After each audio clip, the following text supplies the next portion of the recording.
kind of country we like to have? Because it was a unique situation in 1992. We started from scratches. So we decided to issue from 2002 Estonian EID card with a chip. I was telling today about digital identity, how it is implemented in Estonia. We started almost 12 years ago, and now all Estonian citizens having strong digital identity. All of them have access to online services, both governmental or private sector digital services in Estonia. People and companies have saved already more than 82 million euros just by time, paperless offices. We can do online banking. We can access our information in the registers and correct it if needed, or do the transactions what are based on the data what is existing already in governmental digital registers. So we can be very efficient in this sense and not waste time for the transactions and communication, but focus either on our work to produce something or just to do nothing and rest, to stay with our families. So Sweden has a sort of long legacy in terms of working with EIDs. We've been doing it since the 90s. But there's always room for improvement. And I think that the key part of my presentation here is we're trying to evolve, not revolutionize. So another specific of the Swedish solution, where we're a bit unique, is that the issuance of these EIDs is done entirely by private sector. And this is another thing, that usually citizens don't pay for their EIDs. It's not a requirement from the public sector side, but that's the way it's evolved. So to get a hold of an EID, there's usually no cost involved as a private citizen. So instead, the public sector then pays for the usage of the EID in the public sector e-services. We developed in partnership with the Barcelona City Council and Firma Professional.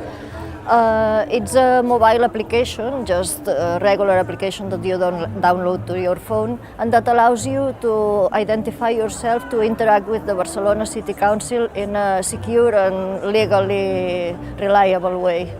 The thing is that we have put into an application something that is very challenging about the identity. But we started from the user acceptance point of view, because we had prior experience into seeing that if you don't think on who is going to use that, then you're going to fail. And you're going to fail as we have got on this one here. Yeah. So that's the ID, Spanish ID.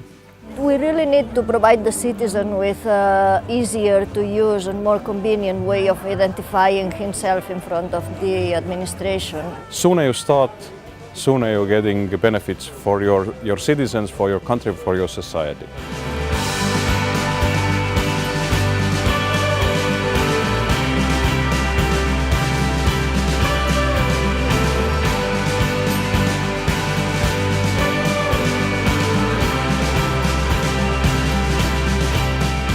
Today I wanted to recap for the audience where we've come in the last 6 years with that Smarter Cities work, and to remind them what it was based on. And the notion that we had is that the city, because of this pace of urbanization, because of all the things that come together in the city, is really a crucible. It's the laboratory in which we have to solve these problems, right? If you can solve them in the city, then maybe you have a much better chance of solving them for the whole planet.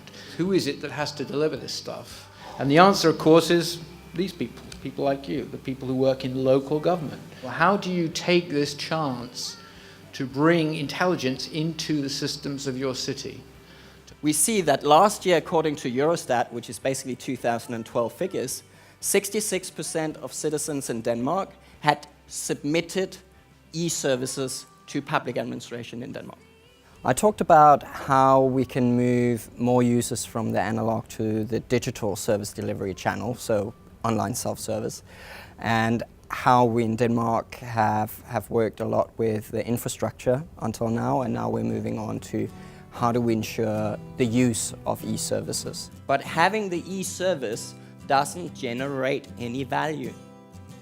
The value is created by people using it. So what is the solution? No more paper, just by making it difficult to find the paper form. So we're talking really about a change of behavior. In Denmark, we do not talk about, oh, it's a good idea, it's good for you, it saves money. No, we're saying you must. We call it mandatory. So basically, in conclusion, in order to really move, we've realized in Denmark that we need to look at the governance model and inter-agency collaboration. Because if we don't work together, we're not going to achieve what we actually want to do. So, welches ist die richtige britische ID-Karte? Die oder die? Die? Da war ein kleiner Fehler drin. United Kingdom kann ja mal vorkommen.